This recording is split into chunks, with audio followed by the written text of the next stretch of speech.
Welcome to our discussion.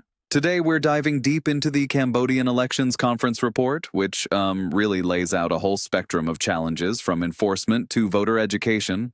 It's quite detailed, isn't it? Absolutely. The report pulls together a massive range of observations and recommendations. For instance, one of the critical areas it addresses is the enforcement of existing laws during elections. Can you elaborate on that? Sure. So many speakers in the conference stress that law enforcement in the electoral process has been uneven, with officials, security forces, and even judges sometimes letting violations go unpunished. It's like, having rules that only work half the time, which erodes public confidence. Yep. And that links closely with the need for a stronger legal framework, doesn't it? The report mentioned amendments to the election law, adjustments to the NEC's composition, and, even limitations on campaign spending. Exactly. The legal framework section lays out that for an election to be seen as legitimate, it must be transparent and impartial. It's almost like building a house on a sturdy foundation. If the laws don't hold up, then the whole structure is shaky. What really stood out to me was the observation on the NEC's varying capacity. On one hand, the NEC has broad powers to regulate all aspects, from voter registration to counting, but then they end up being seen as partisan. I agree, that's a tricky balance. Yeah, and that tension is echoed throughout the report.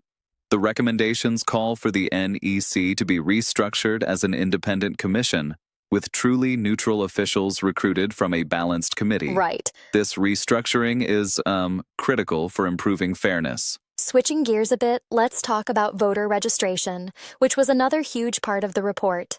It turns out the registration process had issues, voters being misinformed, delays, and sometimes demands for extra documents. Yes, the report really emphasizes that voter registration is, the foundation of any free election. When the voter list is flawed, it can disenfranchise people. There were even cases where illegal immigrants were not properly excluded while citizens were turned away. And voters weren't properly educated about the process. The report stresses that voter education must be both extensive and nonpartisan, right? Absolutely. The recommendations push for multi-channel educational campaigns using TV, radio, leaflets, even dramas. It's like, you need to meet people where they are, rural areas, urban hubs, and that requires a robust approach. That's a great point. And then, when we look at the election campaign itself, the report discusses issues from vote buying to misuse of resources. What did you make of that? Well, it's pretty eye-opening. There were numerous violations during the campaign, like illegal contributions and even vote buying. The recommendations urge strict measures to enforce spending limits and, equitably allocate media time. Speaking of media, the report also details how media plays a pivotal role, not just in campaigning, but in informing voters. Yet some outlets apparently provided biased coverage due to loopholes in the media laws. Right. The conference noted that while there were clear strides, like broadcasting multi-party debates, the state media's inherent partisanship was still a major issue. It was recommended that state media be isolated from party pressures to maintain journalistic integrity. Yep. And then there's election monitoring. The report highlights the role of domestic EMOs, like Comfrel and NICFEC, in auditing voter lists, monitoring all phases of the election, and even tracking media coverage. Quite comprehensive, wouldn't you say? Yeah, it's impressive. The observer's role extends from pre-election activities, like critiquing the legal framework, to post-election disputes.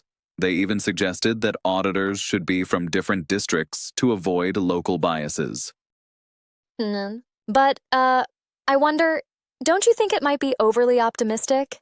I mean, ensuring complete impartiality sounds idealistic given the entrenched political interests. That's a fair critique. Ensuring impartiality in a system with deep-seated loyalties is tough, but the recommendations do stress long-term capacity building and cross-sector cooperation, which might gradually lead to real change. Absolutely. Now, the complaint process in the elections was another hot topic. There seemed to be issues with how complaints were not taken seriously, the cumbersome forms, even pressure to compromise. How did that strike you? It struck me as a significant vulnerability. An effective complaint mechanism is essential for trust. The report mentions that despite attempts to improve it, many valid complaints were dismissed or not processed in time, which only fuels a sense of impunity. Indeed. And then we have the post-election political deadlock. That whole section about the two-thirds majority requirement, it's interesting how it was seen both as a symbol of national reconciliation and a root cause for the deadlock. What's your take? It's a classic double-edged sword. The idea was to promote national unity, but in practice it forced coalitions that didn't necessarily reflect the voters' clear intentions. In some instances, even though one party won a majority, they couldn't govern without including their rivals. I noticed one panel even suggested changing the requirement to just 50% plus one to form a government, though that view wasn't universally accepted. Is that a sensible approach? Well, it's a contentious issue. On one hand, lowering the threshold might help avoid deadlocks, but on the other, it could undermine the spirit of broad-based government formation. I think the report, overall, leans towards maintaining the two-thirds to preserve reconciliation, albeit with better dispute resolution mechanisms. Absolutely. And speaking of dispute resolution, the role of the Constitutional Council also came under scrutiny. Only a few of its members are viewed as neutral, which leads to further suspicions about election fairness. Yes, exactly. The conference pushed for reforming the council's composition so that it can effectively act as a non-partisan arbiter. It's, crucial for maintaining public trust, especially when all these other processes are under the microscope. Right. Then there are those other recommendations toward the end, like increasing parliamentary seats aligned with the voter census and ensuring public officials stay free of party influences. That seems like a foundational reform. It really is. The report stresses the need for systemic changes along with immediate procedural fixes. Electing village chiefs instead of appointing them, promoting women, youth, and other disadvantaged groups in the process. These are all important steps for a more inclusive democracy. I find it fascinating how all these diverse issues, from administrative logistics to political will, are intertwined. At its core, it's about creating an election environment where every voice is heard and respected. Exactly. It's not just about ticking boxes on regulations, but also about fostering a political culture that respects the rule of law, transparency, and civic responsibility. There's a real push here to make future elections not just technically sound, but also genuinely representative. Yep. Now, one thing I'd like to challenge a bit, respectfully, is the reliance on donor-supported reforms. The report cites improvements funded by USAID and other agencies. But do you think such external support can truly lead to sustainable, independent electoral reform? That's a good question. While external support can catalyze change, sustainable reform ultimately has to come from within. The report implicitly acknowledges that by highlighting the need for building domestic electoral capacity and fostering local political culture. So while donors provided the tools, it's up to Cambodia's institutions and political actors to drive long-term change. That's fair enough. External funding can only go so far. Lasting change has to be homegrown. And, another refreshing aspect to the report is its emphasis on engaging multiple stakeholders, political parties, civil society, NGOs, and international observers to ensure a holistic approach. Absolutely. In fact, the conference itself was a demonstration of cross-sector dialogue, bringing together diverse voices from high-ranking officials to grassroots observers, reinforces the idea that reform requires a coordinated and inclusive effort. It's almost like a team sport, where every player has to coordinate to create a fair playing field. And if one part fails, it affects the whole game. Exactly. Think of it like an orchestra. Every section needs to be in tune for the performance to be harmonious.